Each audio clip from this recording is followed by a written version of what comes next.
walk me through what we could see a little bit later today and talk to me about the importance of digital health and what Apple are trying to do about it. Yeah, so look, the most important thing about the annual developers conference for Apple is that it wants the people who create apps to be excited about Apple, to see an opportunity to make money, to get new users, and so that's really what this event is all about. It's all about generating excitement. And to that end, right, it's going to talk a lot about features and functions of the software. I'm sure we're going to hear a lot about AR.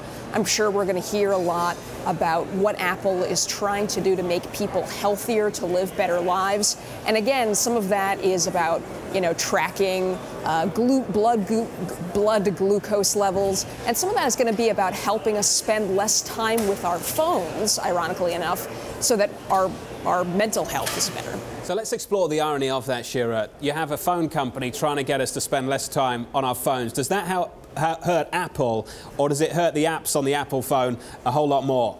Yeah, I think it probably hurts the apps, including those like Facebook, a lot more than it hurts Apple. Look, Apple cares about getting people to buy its devices and spend time using those devices, and most importantly, be happy, feel happy about using those devices so that it buys more of them in the future.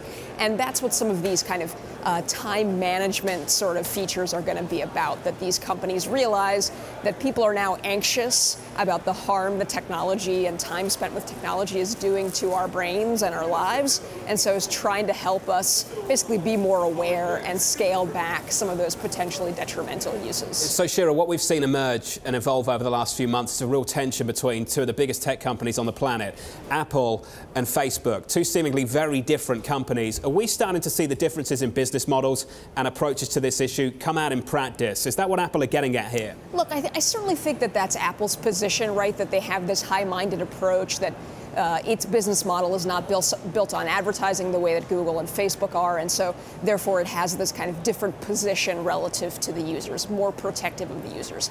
There's a little bit of self-interest, honestly, and ego involved in that position, but look, there's truth to it too, that both Facebook and Google, they make money through advertising, which means that they have an interest to collect as much user information as they can, to make sure that people are using their apps and services as much as possible, and that may not be the best thing for either us or the world, as we found out.